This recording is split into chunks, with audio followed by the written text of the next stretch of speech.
الرحيم الحمد لله رب العالمين والصلاة والسلام على سيد الأنبياء والمرسلين وعلى آله وصحبه أجمعين أما بعد فإن أصدق الحديث كتاب الله وأحسن الهدي هدي محمد صلى الله عليه وسلم وخير الأمور عوازمها وشر الأمور محدثاتها وكل محدثة بدعة وكل بدعة ضلالة وكل ضلالة في النار. باب قول الله تعالى ونضع الموازين القسط ليوم القيامة وأن أعمال بني آدم وقولهم يوزن. وقال مجاهد القسطاس العدل بالرومية ويقال القسط مصدر المقسط وهو العادل وأما القاسط فهو الجائر. وبالسند المتصل منا إلى الشيخ الإمام الهمام الحافظ الحجة أمير المؤمنين في الحديث أبي عبد الله محمد بن إسماعيل بن إبراهيم البخاري رحمه الله. اللهم انفعنا وانفعنا بعلومهم وعلومكم أجمعين آمين يا رب العالمين.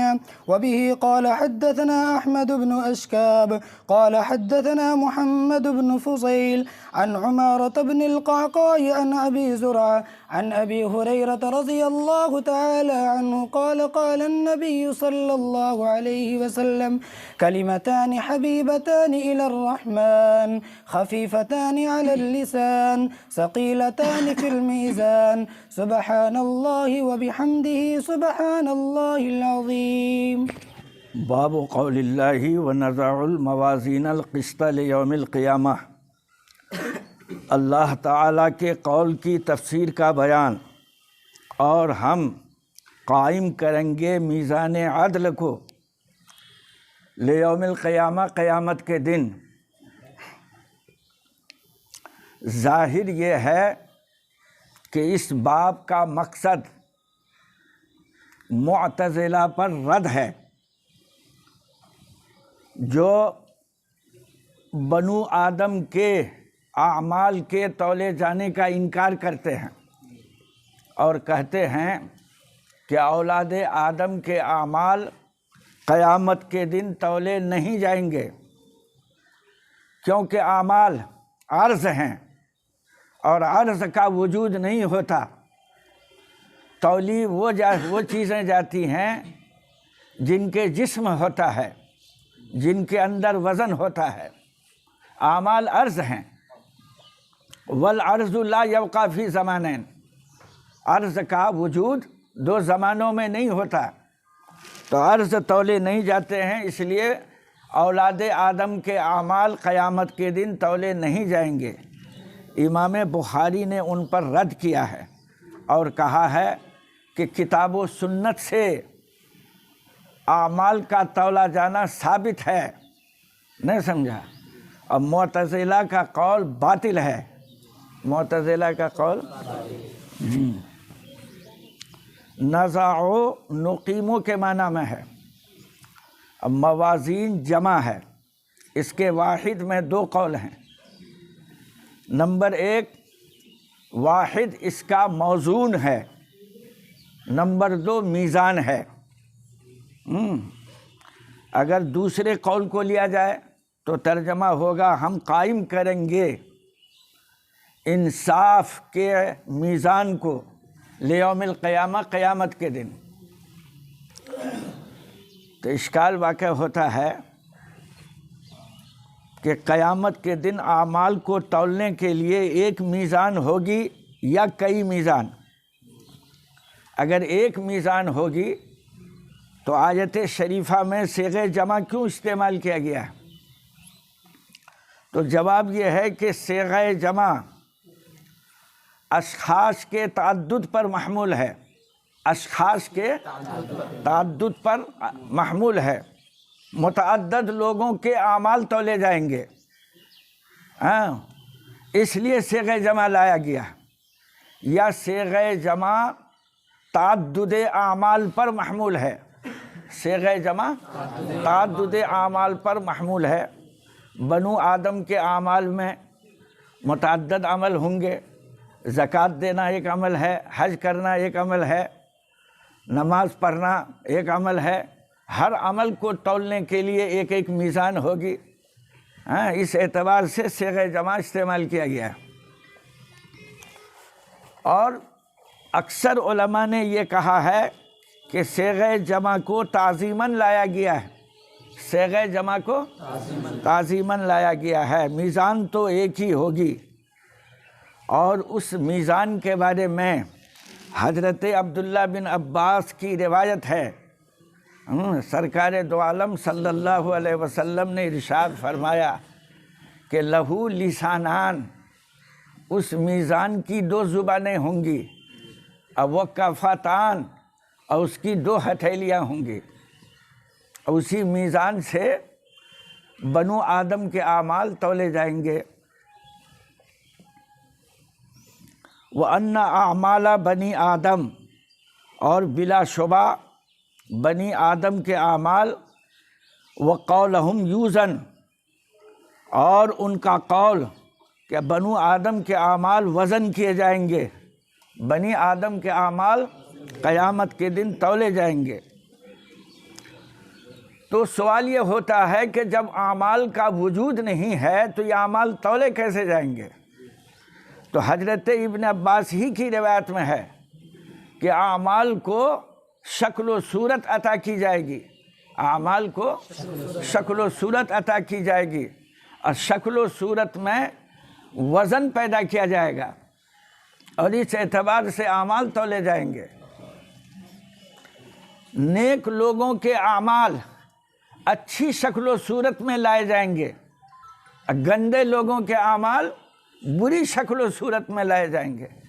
اچھے اعمال ترازو کے ایک پلڑے میں رکھے جائیں گے، اور گندے اعمال ترازو کے دوسرے پلڑے میں رکھے جائیں گے.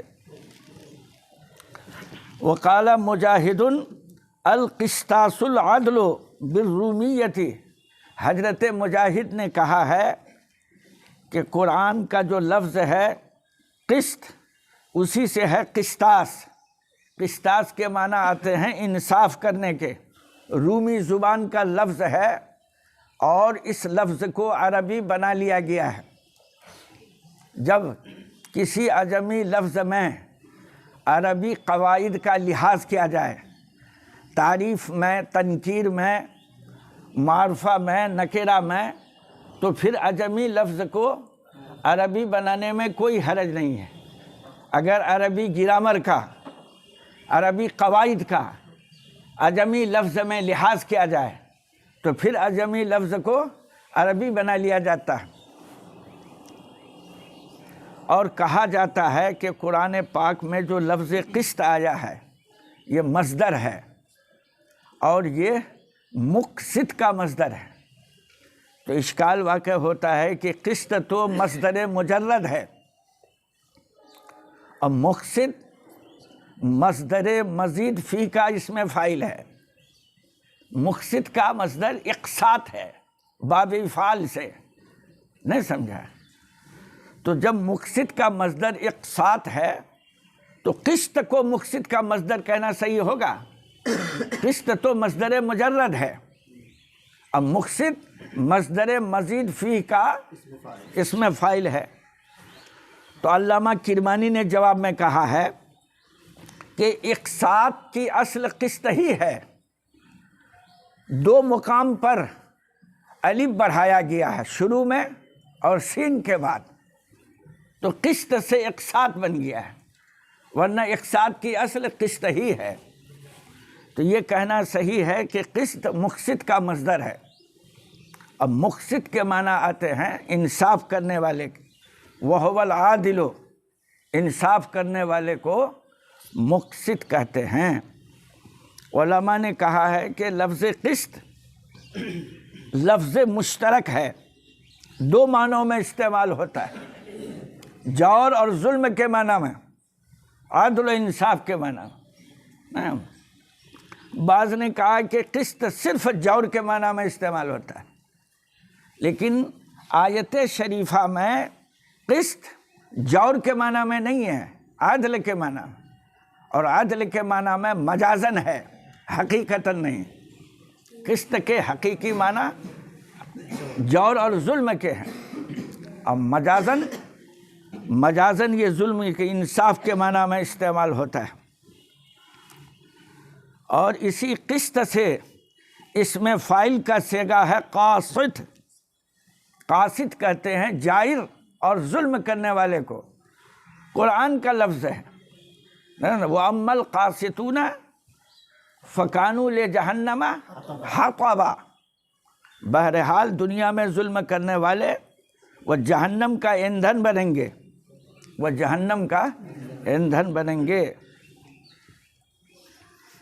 یہ عجیب بات ہے کہ جامع صحیح کی پہلی حدیث سند کے اعتبار سے غریب ہے، اور آخری حدیث بھی سند کے اعتبار سے غریب ہے۔ جامع صحیح کی پہلی حدیث انما الاعمال بالنیات ہے، حضرت عمر سے صرف حضرت علقمہ نے روایت کی ہے، حضرت علقمہ سے صرف محمد بن ابراہیم نے، اب محمد بن ابراہیم سے صرف یحییٰ بن سعید نے۔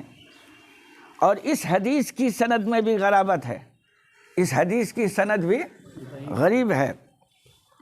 ابو زرعہ سے عمارہ نے اور عمارہ سے محمد بن فضیل نے روایت کرنے میں تفرد کیا، اکیلے روایت کی ہے۔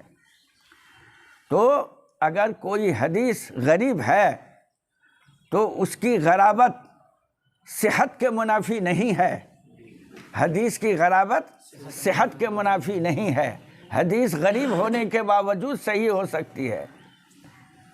حضرت ابو ہریرہ رضی اللہ تعالیٰ عنہ سے روایت ہے، انہوں نے فرمایا نبی صلی اللہ علیہ وسلم نے ارشاد فرمایا، دو کلام ہیں جن کے پڑھنے والے اللہ کو محبوب ہیں، جن کے پڑھنے والے اللہ کو محبوب ہیں،